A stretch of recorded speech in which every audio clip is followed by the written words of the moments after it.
Hello everybody, and welcome to Find Out What's in Pelenta's Forrest. Grab yourself a glass of water or a cup of tea and spend the next few minutes with me. And let me see, what do I always say? I say something like, what is it? Oh yeah, that's right. Don't believe everything you hear and check your facts. Do your own research. Today we're going to be talking about the sneak attack, the heart attack. Well, you're going to want to hear this, guys and girls. Don't you want to know what my butterflies are saying? I think you do. Don't you want to know what my butterflies are talking? This is Find Out What's in My Forest. Man, I'm thirsty. And that green tea is looking at me. I'm looking at it. And it's like, hey, butterfly lady, you want to take a sip of this? Delicious. Anyway, I hope everybody is doing fabulous. I'm fabulous. Because you're fabulous. I'm fabulous too. Anyway, I hope life is treating you well. Hope everything is going good for you. Stay positive. Stay fit. Stay lit. You know what that means. But anyway, today we're going to be talking about the sneak attack, the heart attack, heart disease, and all that stuff. Because, you know, over the last, well, it's been happening for a while, but over the last several years, you know, a couple of months, we've lost people to heart failure, their heart stopping, things like that. Florence Henderson from the Brady Bunch. Also, oh, darn it, I don't know. I don't want to say Ron Glass from Barney Miller. I think he had some heart stuff going on too. And then I think also Carrie Fisher. So, you know, we need to talk about this. So I think this article is basically geared toward women, but you men, you're in love with women, and you can transfer this information onto your lovely woman, or she can transfer it on to one of her friends. But this is important. So I found this article very interesting. It's written by Jennifer Clopton, not Clapton, Clopton, and it's called Sneak Attack. And what this is, it is the spontaneous coronary artery dissection. It's not new, but did you know that it is responsible for 40% of heart attacks in women younger than 50?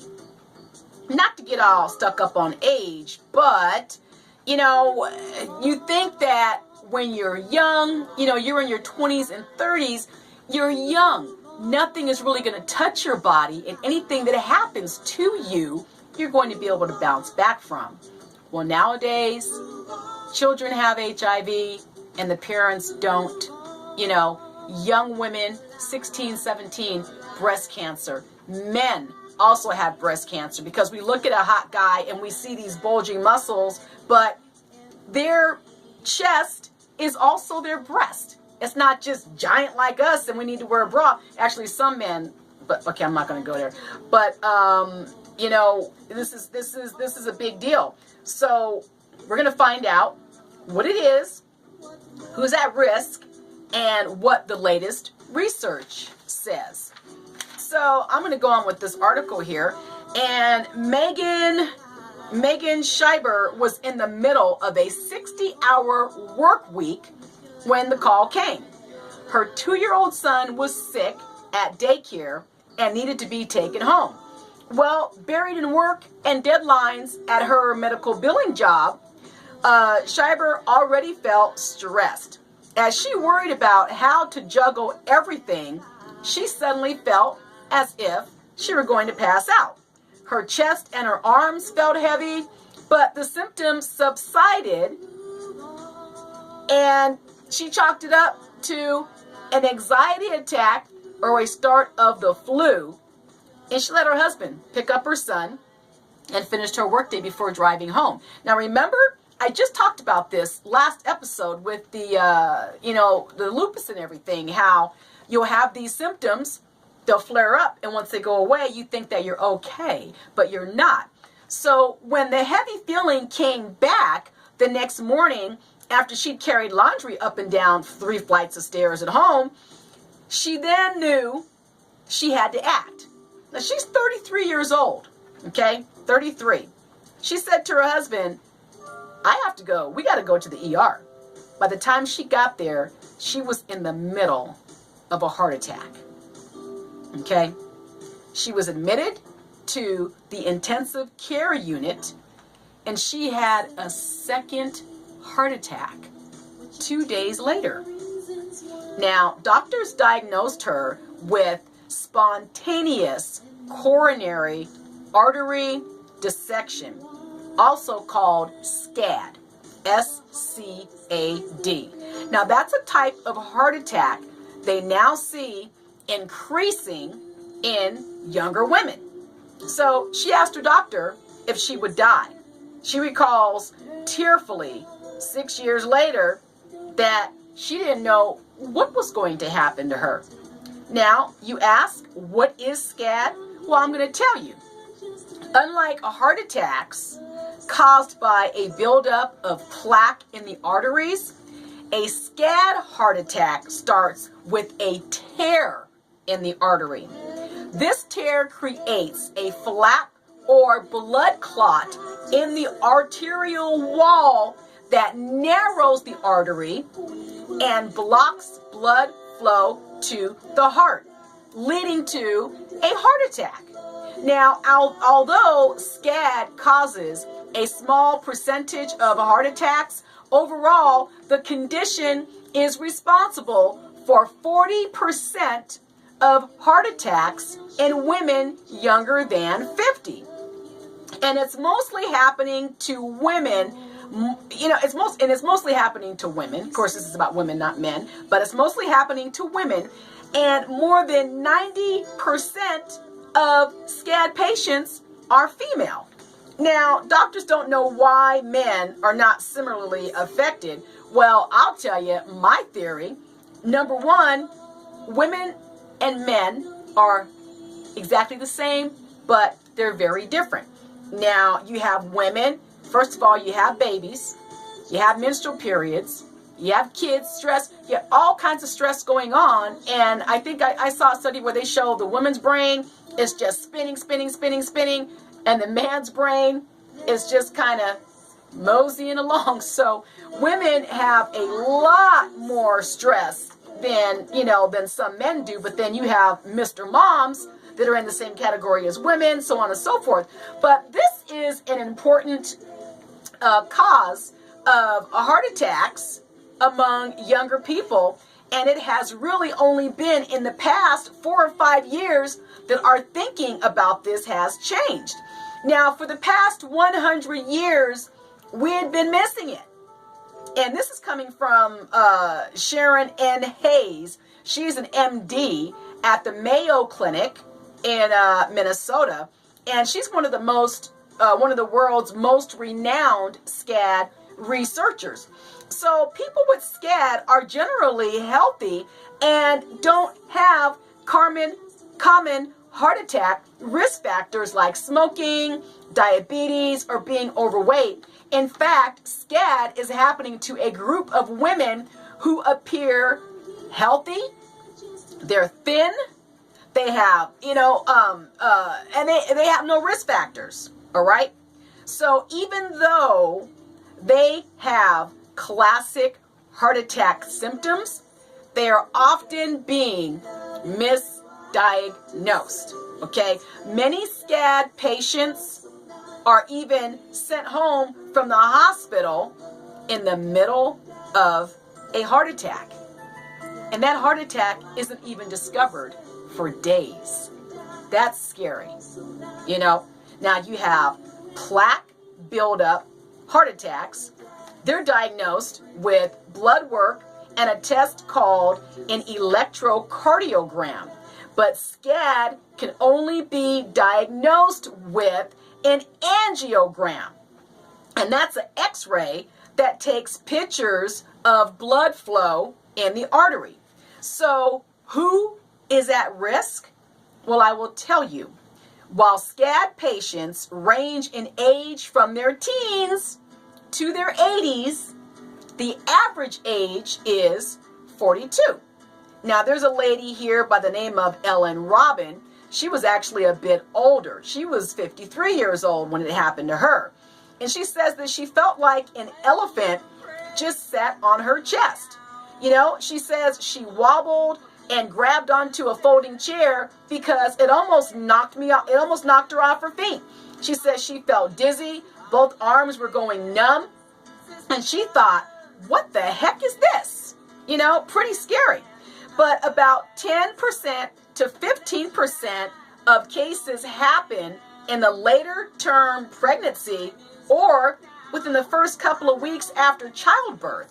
Now that's odd, you know, and researchers haven't been able to pinpoint the explanation, but they know the physical strain of childbirth isn't the main cause, since SCAD can happen in women who have either had C-section or vaginal deliveries. Oh, excuse me, my nose is itching. Now, SCAD does appear to be connected to other artery problems, most commonly fibromuscular dysplasia, which is FMD.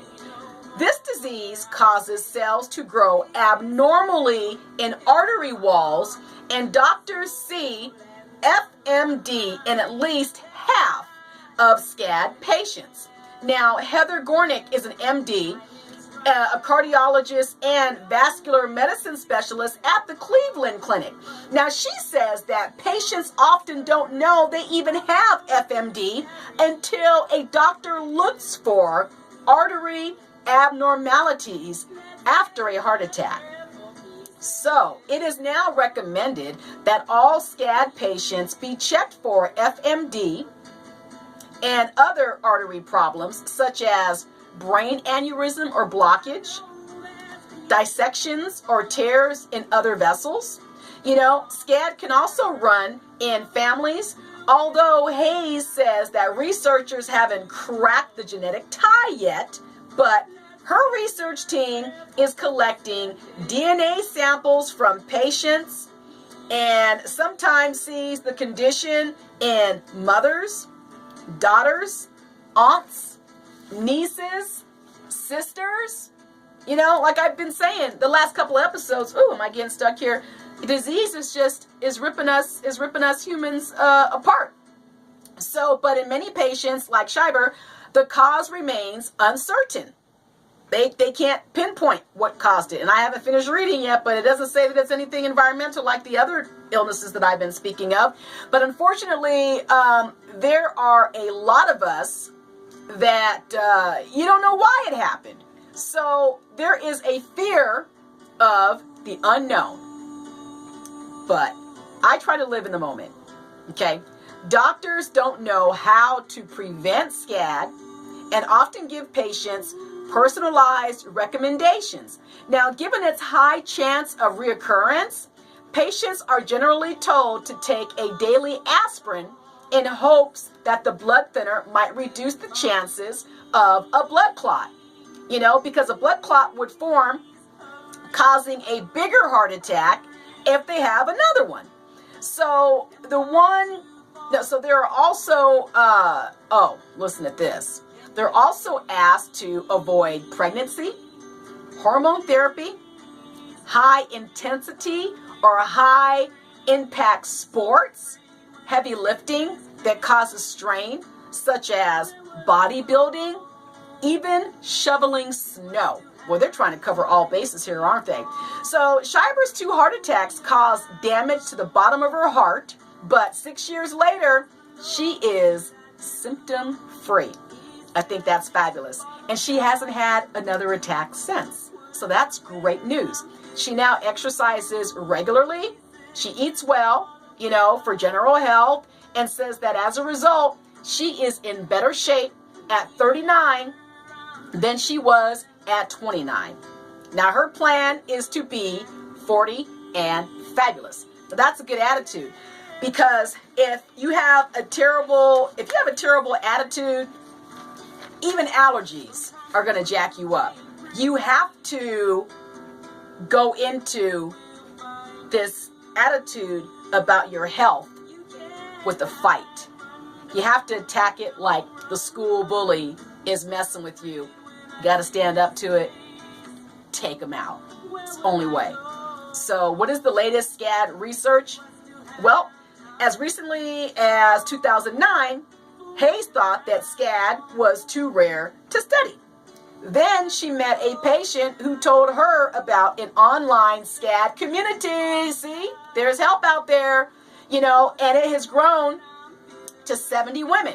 Now, Hayes connected with them and started a pilot study that has since enrolled more than 700 women and men, because men get this too. It's just not as common, but they still get it. You know, there's always somebody out there that's going to beg to differ. So there's a SCAD registry, you know, and it's led to several discoveries about the condition, including certain things that can set off a heart attack. Patients often report, now listen to this, check this out. Patients often report extreme emotional or physical stress in the days before a SCAD attack, like a death in the family, a breakdown in marriage, crappy relationship, job stress, or intense physical exercise, even lifting heavy items. Now, survival rates are much better than doctors originally thought. They used to view SCAD as often fatal, but the death rate is very low, ranging between 1% and 5%. So that's good, but you know, if it's 1% of 60 billion people, that's still a lot. But I mean, 1% and 5% is pretty good. But outcomes are better than for people who have had heart attacks due to plaque buildup. However, chances for a repeat SCAD attack are greater, and they're happening in more than 20% of cases. So standard heart attack treatment isn't optimal. Other heart attack patients often receive stents that are implants to open blocked arteries. But stents can make things worse for SCAD patients since they have a tear or tears in their arteries. Now with SCAD, the artery that's dissected or torn is very fragile, and procedures can extend the tear. So finding a way forward, you know, people can find online support groups that advocate for increased SCAD research and help survivors connect. Now, Robin is an administrator of a private Facebook group that has grown to more than 1,500 members in the last 5 years. And I think that's wonderful, because one thing that I always say is we need to communicate with each other, talk to each other, and help each other. And it's nice when you have other people that are suffering from what you're suffering from. You can get yourself into a safe, positive group of people that have your best interest at heart. And they can help more than the average person because they know what you're going through. So, you know, she says that, you know, that every day she adds another 1 or 2 survivors. Survivor, that's the key word. She adds another 1 or 2, maybe even more survivors to our group. So she says it just keeps on growing. Now, this lady, Ellen Robin, you know, she has Survivors Connect Online. She hasn't had another SCAD attack, but admits to being depressed and anxious that one would happen for the first few years after her diagnosis 7 years ago. Now, she says that time and connecting with other survivors have helped ease those fears and inspired her to reassure others who are newly diagnosed. She promises them it will get better and easier. She wants them to know they are not alone. They are working on finding answers, and we'll have an answer someday because we'll never give up. Now, see, that's a lady that you want to talk to. So that is Ellen Robin. Don't know if you can see that. I haven't showed you guys pictures or anything in quite a while, but her name is Ellen Robin, and you can look up SCAD, S-C-A-D, and find out about the work that she's doing and everything. But here's one last thing I want to say to you real quick. If you think you're having an attack, spontaneous coronary artery dissection, which is SCAD, you know, if you think you're having an attack, first, you need to learn all you can about SCAD. But heart attack symptoms are chest pain or discomfort, shortness of breath, pains in the arms, back, neck, or jaw, nausea, lightheadedness, and sweating. Now, see, that's the thing about illnesses. You never know what is really going on. So I will say it till I'm blue in the face. Get your fine self off of that couch. Get your butt to the doctor. Be brave. Get a hold of a good friend that's not fair weather. Somebody reliable that will hold your hand and be a positive force and encourage you to be better and get better. And on that note, my sisters and my brothers, I am I am so grateful for everything. I'm always grateful for you. So thank you for watching. God bless you. Get your fine selves out into the world. Be nice to somebody. Do somebody a favor. Say a kind word, because you never know, the words that come out of your mouth may impact their life in such a positive way. They will change, not just for that moment, but forever. You can buy my book. And in the meantime, thank you so much for watching. Love y'all. Appreciate your support. Go out into the world. Do something wonderful for somebody else. You know what? Be good to yourself, because you deserve it. God bless you all. Thank you for watching, and I will catch you. I will catch you on the flip side. Take care, everybody.